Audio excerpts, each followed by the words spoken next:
Tonight, we discuss a UFO religion, human cloning, and an introduction to cults, and an introduction to newsworthy. 2 words and 2 question marks.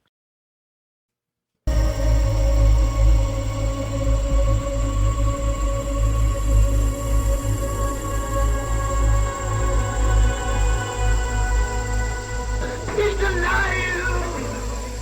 Have you checked the children? Get out!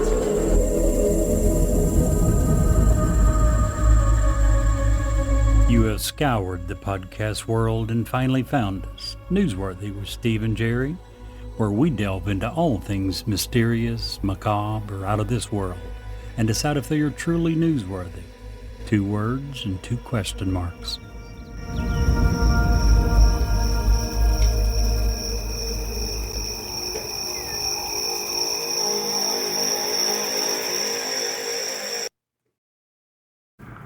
Hello, Mr. Steve. How are you doing this evening? Hello, Mr. Jerry. I am excited.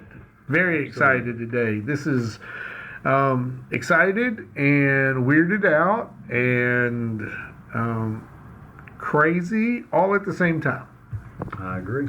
We are not only switching publishers today, which most people don't give a hoot about, and I get that, but it's a big deal for us. After a year and over 50 episodes, 60 episodes on Podbean, we have switched to Lisbon 5. We're excited about it, but it's so different, and how we prepare, how we do the podcast, all the little things are different, and it's got me all just a little bizarred. Is that a word, Yeah. bizarred? And we've tried to make it as easy, as seamless as possible. For those people, for example, who typically would go to Podbean and find our episodes there, there is a redirect, and we hope that all works seamlessly. We're gonna hope. Our Fingers first crossed. episode. Fingers we will crossed. also leave a link there. Again, the name is staying exactly the same. Nothing has changed on that front. The name, nothing has changed on that front. We'll get to the other changes, but you should be able to find us exactly the same way that you always have, unless you are going to Podbean, and we hope that works. Again, we've got to redirect it. Shortly after this episode goes up, we'll find out how well it works. Yeah, absolutely. I'm excited. I'm stoked. In fact, if some of our old listeners have went to Podbean and expected, the download to come through, they're probably like, what the hell, man? For the first time in over a year. It's literally the only time we've ever missed. Yeah, we've not put up an episode on Wednesday evening.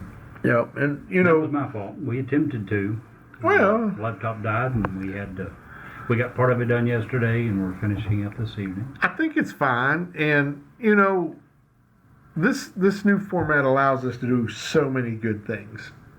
Guests will have a much easier time getting on with this. We can edit so much easier. We don't have to tear apart a whole show and redo a whole show if something's messed up.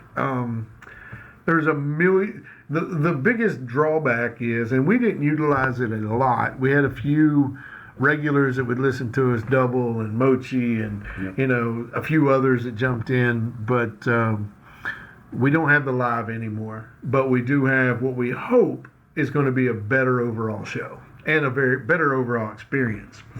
Absolutely. For those of you who are new to us, because you see a new logo or a new focus of where we're going, my name's Steve. I'm Jerry. That's Jerry, and we have been friends for 30 years. Yeah, 30 Probably plus. 30 plus You were years. 16 years old when Yeah. we first started working together many years ago. So we did the podcast the whole previous year was based on politics and daily events or daily news. And we had a good time doing that, but we have a much better time when we're talking about the mysterious, the macabre, and the things that are out of this world. The unusual, the out of the ordinary. So one of the themes in our old show is what we would do is we would, very early on, as we got on into the show, we kind of drifted away with that. But the reason we named our show Newsworthy, two words, two question marks, is because of all the things we try to cover, we wanted to know, and we ask you, the listener, is this newsworthy? Do you need to see more of this? And we thought that we could put a spin on some of the conspiracies, some of the murders, some of the ghost stories, some of the cults, as we're going to get into a little bit tonight, and ask that question.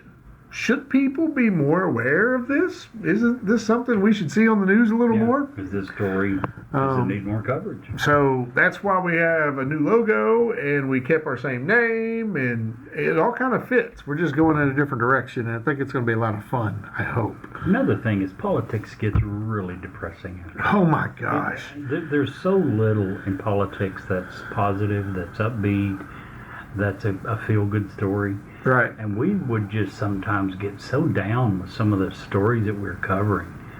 And you're right, we absolutely love doing the stories along this line. We did a few that we were entitling conspiracy theories, and that's part of what we'll be doing. We're still going to do some of those. But, we just think that we will enjoy this format a lot more. And the numbers, and we don't talk numbers a lot, but the numbers dictated that you, the listener, also enjoyed this a lot better in politics. Yeah. So, with that being said, the format's totally changing. We're going on the fly. Jerry, if somebody has a story that they want to share with us, if they have a ghost story that they just need to let us know about so they can get it on the air. Or if there's something we talk about that they really want to let us know they think it needs more or less coverage. Please reach out to us. We have a couple of ways of doing that. Jerry? They can email us at newsworthywithsteveandjerry@gmail.com. We also have a text line at area code 540-709-1318. We certainly encourage you to blow that up. Hey, if you've had a cool, weird, different experience that you want to share, send us an email. Let's get you on the air, because we can do guests now, Jerry. Yeah. One of the biggest reasons we initially started looking was we tried to have several guests on, and we ultimately were 100% unable to do it unless we brought them into the same room talking into the same microphone. Right, it was horrible. We could not do it with we absolutely want to encourage guests to send us your stories. If you've encountered Bigfoot, I used to live in Idaho, and I know a lot of people out there have seen things that they can't put their finger on. If you live next to Area 51 and you see things, there's the dogs. There's the dogs. Let me introduce you folks to Eddie and Ramona. You're going to get used to them hearing them all the time, unfortunately. They like to be part of the podcast, especially Ramona. They really must. They are so quiet until we begin this. Absolutely. We normally come over on a Wednesday evening and we sit down and we have dinner and we discuss a few things, and then we'll come in and do the podcast. And oftentimes we hear very little of anything from them until we start the podcast, and then they're letting us know, hey, let me on the air. You didn't mention me. Or as Ramona said the other day, our new music and our new theme should have been bark, bark, bark, bark, bark, bark, bark, bark, bark, bark. So that's just a little rundown of what we're doing, what we're going to get into. Every week we're going to cover at least one good topic of again, the mysterious, the macabre, the out of this world, and we would love to have your input from that. Please don't hesitate to reach out to us, shoot us a text, send us an email. We want you as our guest. So, and a few things that we do here, we like to tell dad jokes. When Jerry is not A1C deficient, we like to have a cold, sweet red wine, and we like to review those wines. So the problem is, when he's that way, I can't drink, because I usually end up drinking an entire bottle of wine. And turns out, by all means, can drink. Yes, but diabetes sucks. I don't have a really, really horrible. Well, we're trying to prevent you getting that. Absolutely. So for a while, I've given up my wine, Yeah. especially the type that we like, which is Cold sweet red. Yes, sir. So, anywho, on that note, Jerry, Yes. did you know that alligators can grow up to 15 feet? Really? It's Yeah. pretty large. It is, but most of them only grow 4. No. Yeah. I think I'm going to be running if I see an alligator, crocodile, no matter what. 15 legs. I'm going to set some records. Listen, those are two totally different things. Any scientist is going to tell you that. Anybody who likes alligators and or crocodiles But I'm not are going going to to stick tell you. around to determine which is which. You don't have to stick around. One's got a rounded nose, one has an elongated snout. Okay. And we don't have many crocs here. They're mainly little bitties that we have here in the United States. Well, my dad joke is kind of staying with the same theme, animal related. Oh, it is. Yeah. Do you know why the chicken committed suicide? Oh my gosh, why? To get to the other side. Oh my gosh. You had to see that one coming. Come on now. For those of you that don't know what's going on, Steve is extremely envious right now that he didn't find that joke and wasn't able to tell it himself. No. Very envious. You've left me speechless, let's put it that way. Very speechless. Very envious. Very speechless. That was a good one. You love it and you know you do. No, I can honestly say I didn't like that one at all. That was terrible. Well, I can do the robot one. Oh, you have a robot one. No, I'm not doing that one. I do some risque jokes, but that one's too much for even me. So. Yeah, this is a family-oriented show. You can listen to this show with your kids in the car. Although your kids will probably be weird and tormented, but hey, could be I've got worse. another one for you if you really didn't like that one. And it goes along with their mysterious, macabre. Okay. The statement, and I'm sure you've heard it, you are what you eat. Yeah. That really isn't true. For example, if you eat a vegan, you're not a vegan.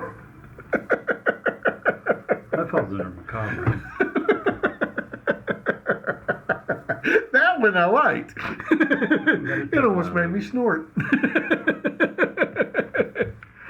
Interesting, sir. When Interesting.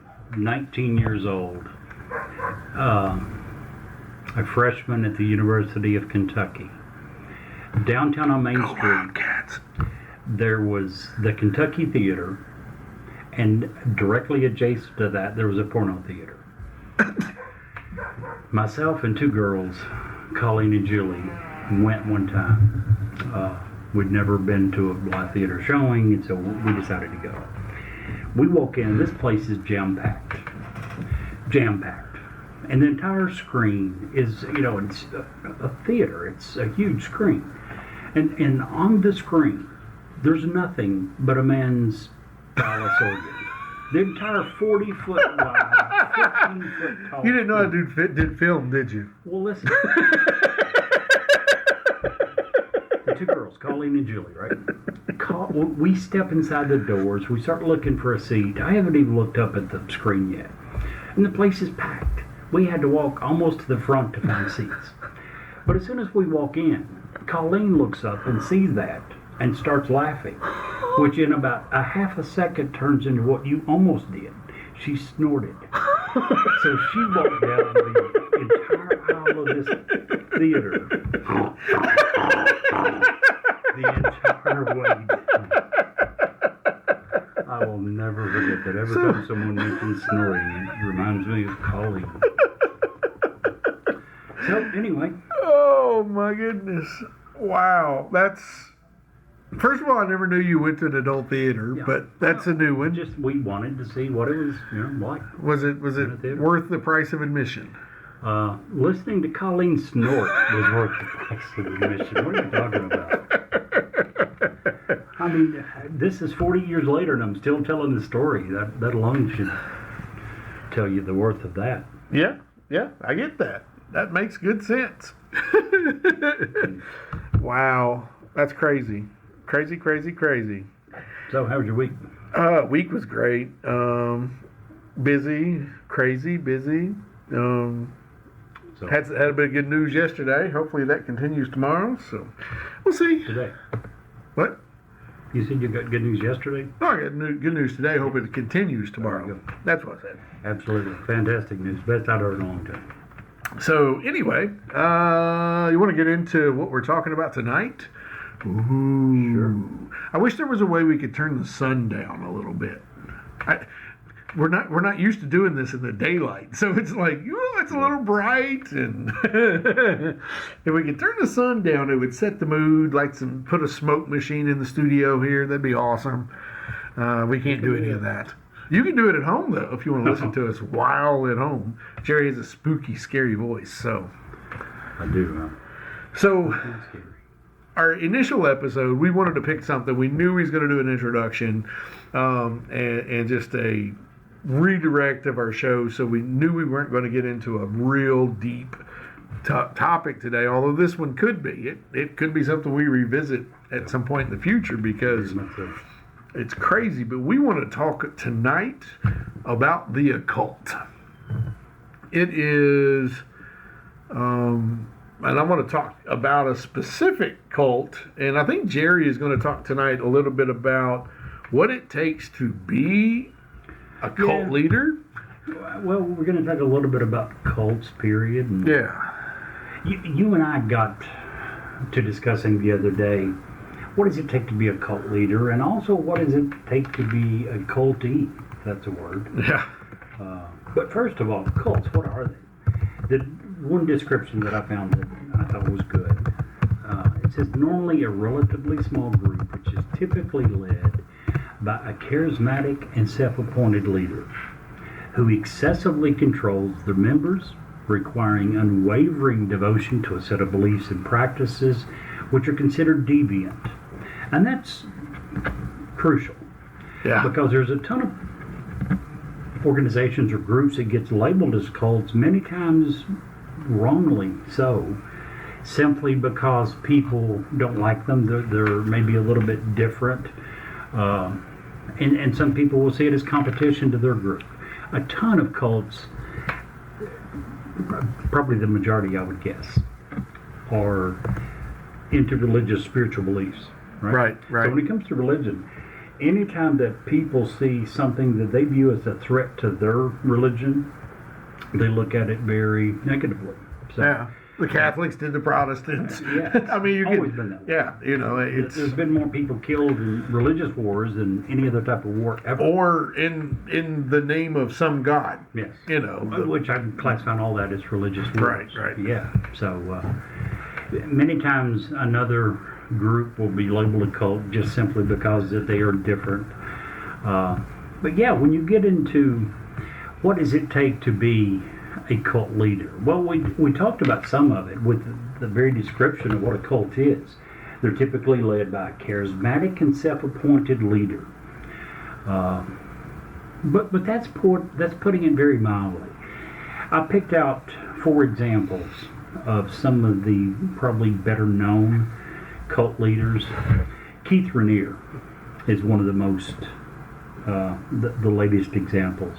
NXIVM, remember NXIVM, the group that Keith Raniere led, and they come to trial in the last 2 or 3, 4 years. It was the group that was NXIVM at its core was a group that tried to self-empower women, and it was supposedly about getting women to believe in themselves and to be able to stand on the same equal footing as men. It turned out that the leader, Keith Raniere, kept a group of sex slaves. He beat them. He required them to beat themselves if they didn't follow his orders closely enough. The inner group was called DOS. I forget what DOS was an acronym. I forget what it stood for. But the inner group of 20, 25, 30 women, they all devoted their life to him. They took a vow. One of them gave him her 15-year-old daughter as a sexual gift. how? Yeah, how? I just- When we say charismatic, I have to understand what that is. But how you go from being charismatic to getting this group of women to do what we just described, I don't get it. It takes a special person to lead and both lead and follow in a cult. I think the cultist definitely has a lack of a sense of belonging, and that's part of why they go into that. It's really not the case. Really? Max doesn't. That would We'll get just to that be. in a minute. Yeah, okay. Charles Manson, another one. The Manson family, right? That Right. was his cult. His followers, which were mainly young women from middle-class backgrounds. Again, not exactly what we typically think of as the typical cult person, right? But his followers killed at least 9 people. They were suspected in over 35 murders. David Koresh of the Branch Davidians. In his group, he dictated that all earthly marriages were annulled and that all the women belonged to him. And he was having sex with girls as young as 12 years old. When they ended up trying to search the compound, it led to a 51-day standoff, which resulted or ended up with a fire that left over 70 people dead. Do you want to know a cool thing about David Koresh and the Branch Davidians? Sure. A lot of people don't know or will get to know, but I work at a nonprofit. Right. And full time, and I do most of the onboarding and the hiring of people for that group. And I interviewed a guy 2 days ago that lived 1/4 mile from the compound of the Branch Davidian compound. He saw, as a young man, he was 12 when all that happened, and he saw everything.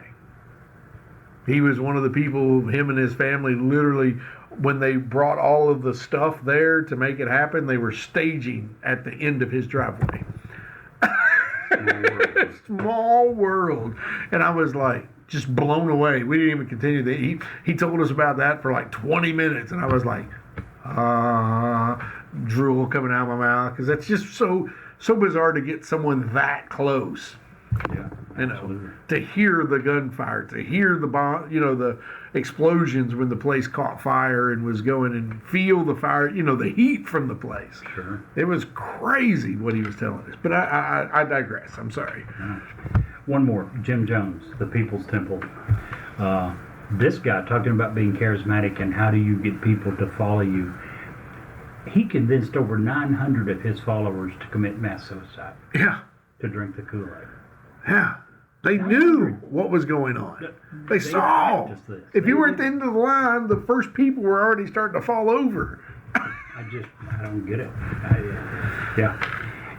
But on the other hand, the people who join, no one, I'm sure, sets out to join a cult, right? No one Right. says, you know what I'm going to do today? I think I'll go find a cult to join. So, that's not the way it works. People attend a personal development weekend. They hear a meditation talk. They go to hear a political speech or some religious guru speak. They feel intrigued, they feel inspired or excited by what they hear. And a cult, keep in mind, almost always has a positive facade. They have the facade that they present to the public. Then they have the inner workings of the group. You don't go in the first day seeing the inner workings. No. What you're shown is this positive facade. Now, once you're sold, once you're drawn in a little bit, then you start down the dark path without even knowing it. But we talked a little bit about what it wasn't. According to, let me find the guy's name here, Joe Navarro, a former FBI counterintelligence agent who has studied cults extensively. A couple things he had to say. One, people who join cults are not stupid, weird, crazy, weak-willed, or neurotic. Most cult members are above average intelligence, well-adjusted, adaptable, and perhaps a bit idealistic. In very few cases is there a history of a pre-existing mental disorder. Really? Nexium. Let's go back to that one for a minute. That just confuses me. Every time you say that, I think of the purple pill. Those commercials were so Yeah. were so good. Some of the people that were in that. Allison Mack was the second in command. She ended up serving a 3-year prison sentence for recruiting and bringing in new recruits. She was a star on the show called The Smallville for over a decade. Really? I remember that show. She was a very successful actress. There were several others. She was the highest. Again, she was second in command. Claire, and I'm probably going to screw up her last name, Bronfman, was another member of Nexium that was part of the inner circle. She was an heiress to the Seagram Liquor Company, worth millions and millions and millions. Wow. Rich, successful people are often in cults. It's strange. Really strange, really different. Real quick, this same guy, Joe Navarro, the former FBI counterintelligence agents, he wrote a book, and one of them, in part of the book, he talks about the 7 characteristics of a cult leader. 1, a charismatic personality that easily attracts followers. 2, expects obedience, not only expects, but usually demands obedience. 3, humiliates others. These, he wrote them as a warning sign to look for. If the person that I'm following, which again, no one ever goes into it saying, oh, this is a cult, I want to join. Right. He's saying, here's how you figure out if you're in a cult. Humiliates others. Has a great sense of entitlement. Number 5, you see in so many cults, takes sexual advantage of group members. Oh, yeah. So many cults is that way, whether it's David Koresh or many others. 6, uses enforcers to ensure compliance. So you've got the strong guy. 7, magical powers. Cult leaders often claim mysterious magical powers and say that they can do crazy things. Again, it's one thing to say it, but the very fact that you can get people to believe this, are you kidding me? Right. The fact that you can get people to follow you, to give you their money, to many cases give you their young teenage daughters. That blows me away. I don't get it. That blows me away. That you are willing to give, okay, money, all right, I get that. If you're willing to give away your money and your possessions to some people, that is a freeing thing, to not have to deal with money or to deal with stuff. I can understand that. I could almost get in line with that. But to give your children for sexual gifts to somebody, to commit murder. Mass suicide. Oh yeah, any of that. I just don't think that that's the way things should go. Now, a lot of what we talked about, or a lot of what I talked about, doesn't apply to every single cult. For instance, the sex. The cult that you're going to talk about, as far as I know, doesn't have the sexual implications. It does have the religious. Sure it does. And, the only reason I chose the cult that I'm going to talk about tonight is because it is still active. They claim to have over 90,000 cultists over the world. Now, most people who are on the outside looking in think that number is probably closer to 20. That's 20,000 people. And they're primarily focused in, Canada, up in, the western part of Canada. Well. So, that all makes sense. So, who is it?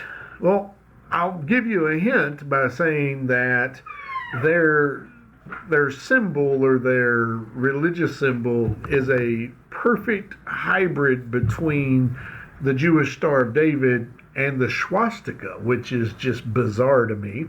And the name is Raëlism. If you are a Raëlist, by all means, send us an email, send us a text.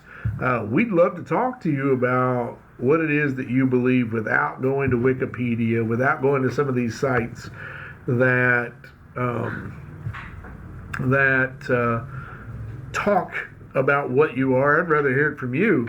But basically, Raëlism is a form of a UFO religion. It was founded in the 1970s in France by Claude Vourlahan, and he's now known as Raël. Name change? Yeah, why not? That makes good sense. He teaches that extraterrestrial species known as the Elohim created humanity using their advanced technology. It's an atheistic religion. They don't believe necessarily in God. However, they believe that Jesus, Muhammad, the Buddha, those were all prophets, and those were human hybrids of the Elohim. So, yeah, they were esteemed, but they weren't the Son of God or,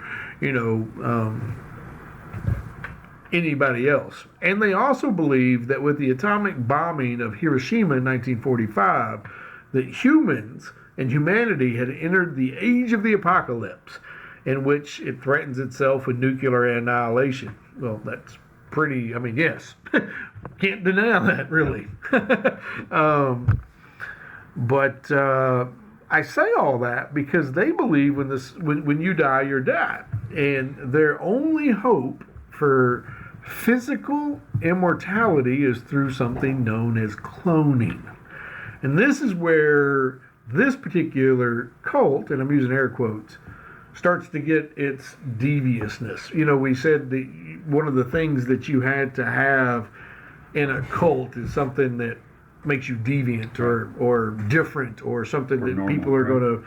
Well, if you've ever heard of a rapper called Kid Boo, or a more important or more famous one, Megan Thee Stallion, both of these claim to be clones from the company Clonaid. And the company Clonaid is owned by the founders and the members of the Raëlist cult. Now, it's crazy, and I want to get into. I went to their website, Clonaid's website, because, like you said, there's no sexual deviance in this this particular cult, but the website and the information that you can glean from Clonaid is so bizarre. Like, one of the things you guys will all learn about Jerry is he's a facts guy. He's like a bulldog. You tell him something and he doesn't believe you, he's going to dig until he can prove you wrong, even if he's wrong. He never admits he's wrong. So when he does, we record it. That's not true at all. When he does, we record it and we keep it for all time. I told you I was wrong yesterday. So anyway, you go to Clonaid's home webpage, and they have a website. It's not banned. It's viable. You can go there right now. And here's the services that Clonaid offers. Now, nowhere on the website does it mention that who their owners are, that they are Raëlist on here.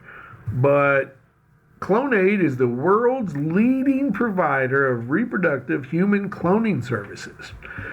Eve, the first cloned baby, was born December 26, 2002, thanks to their team of highly skilled scientists. Since then, they've helped a number of patients have their own children through their cloning technology.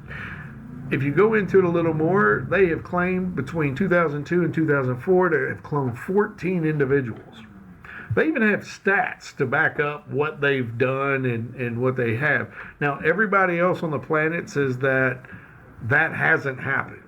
Okay, that's not only that hasn't happened. Everyone else says that no human has ever been cloned. Correct. To the best of anyone's knowledge, it's never been proven anywhere by anyone. Most doctors who are knowledgeable of the whole cloning process says that we could, but there's just no desire to do that. That's a line not crossed, if you will.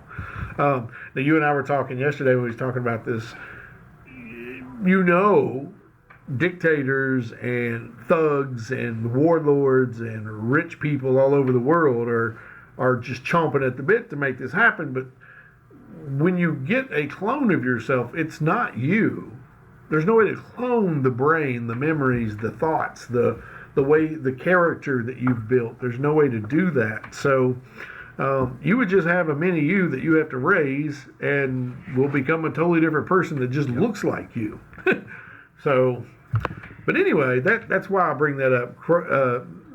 cloning is their big thing, and they believe that that's the only way through physical immortality to enable them to live forever. Christians believe that the soul goes on forever. That's not a thing with Raëlists. It's weird. So, Buddhism, I think, believes in reincarnation. yeah, there's several that do that. Reincarnation, cloning. Yep. It's really, really neat and divisive. Some of their things, and they actually have like what do they call, like mascots that go out and recruit on the city streets. It's really a cute little thing, but you bring it up and it gives you a one. It's kind of like the Church of the Latter-day Saints. They give you a pamphlet and it says, "Hey, come join us. Here's what we believe." But 20,000 people believe that we have human cloning. In essence, that's a thing, that's real, that it happens every day. If you watch, one of the other things that bring that up, and if you watch on TikTok, like you watch, Jerry's a big TikToker. A lot of cool stuff on TikTok. And you look at all of that stuff, they will show you videos and videos and videos of Joe Biden and all these other different people that have passed out. They say that is one of the things that clones do. They pass out and they're unstable. There's a whole video I watched the other day of just news anchors that just pass out during the middle of their whatever they're covering. Those are all. And the deep thought is, oh, those are all clones. Okay.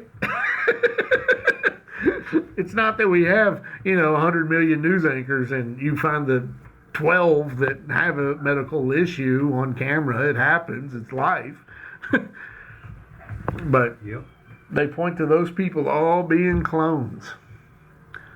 So anyway, it's weird. It is. To get back to you, the Raëlists are interesting to a point because of their view on cloning and their braggadocious ability to clone people, which most scientists say that's just not happening.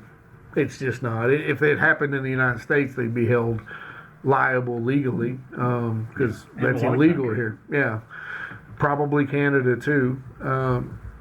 But I just can't for the life of me understand why or how. It has to be a micro step. If what I mean by that is, if I'm sitting here and we're talking about Jim Jones and how they moved to, the island or South America, the only thing that would ever appeal to me is giving away all my possessions, giving away my cash, just not having to be a part of that. There were several things that he was known for. He had been huge into civil rights, and if you remember, what he claimed was that he was going to build this utopian society, right, where everyone was equal. Race didn't matter, economic standing didn't matter. So that drew a lot of people in. Also, if I remember correctly, 2/3 of his members were African American. Obviously, for people who had been depressed for so many years, and I say depressed, economically depressed, suddenly when you're offering this utopia where everything is going to be great and you're going to be treated equally, and it was a huge draw, and he really tried to do that. Yeah. So he had some things, again, most of these people are probably going to have some aspects of their group that is good. Well, Jerry, he had one too. Have you ever decided that you wanted to start a cult? I have never. One thing I was thinking when you were talking about this group, some of them I can understand. Perverted as it may be, sick as it may be, a lot of the religions that want you to worship them. Right. David Koresh, you worshipped him. Right. The sex, I get where, okay, maybe Rainier, he had a group of women who, by the way, to be in the inner circle, you had to be branded with his initials. you had to swear to make a vow to him of your dedication to him and dedicate your life to him. Sex was just one small part of that. So as sick as that may be, I can understand the reasons why some guy might want to start a cult to get a group of people to have sex with him and give him their money to worship him. On this one, I'm not for sure exactly what the original intent was. I don't know. You didn't mention money. Nope. I'm sure they take donations and all sure, that, but from sure. what we've heard, they're not out trying to get people to sign over every paycheck to them. Right? They're not asking that you worship the leaders. They're not asking that you have the sex leaders. with the leaders. Yeah, the leaders are not here yet, according to them. The Elohim are coming because they saw what happened in Japan. Yeah. I just don't get the reason why these people even started this thing. Well, I bet, Jerry, that they went to WikiHow and figured it out. Probably. Because, no, I'm serious. I pulled it up. What does it take to be a cult? And WikiHow has all the step-by-step directions to make your very own cult. So would you like to make your very own cult? Well, I'll tell you what, it's going to have a few things that benefits me more than this one does. But I do start my cult. So, some of the things you should know.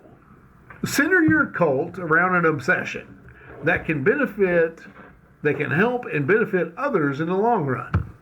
Organize your cult by picking a leader, creating rules, finding a place to gather, and developing a slogan. Carefully evangelize about your cult and gradually grow your membership. Continue to focus on the object of your cult's obsession and how it can benefit others' lives, namely you. And they say you can literally probably find a cult in anything. Cults can worship potatoes or video games or string. It's whatever you want to find as your obsession. And they go on to list it literally step by step. Gradually, here it says, it's impossible to form a cult. It is even possible to form a cult around something as trivial as French cheese.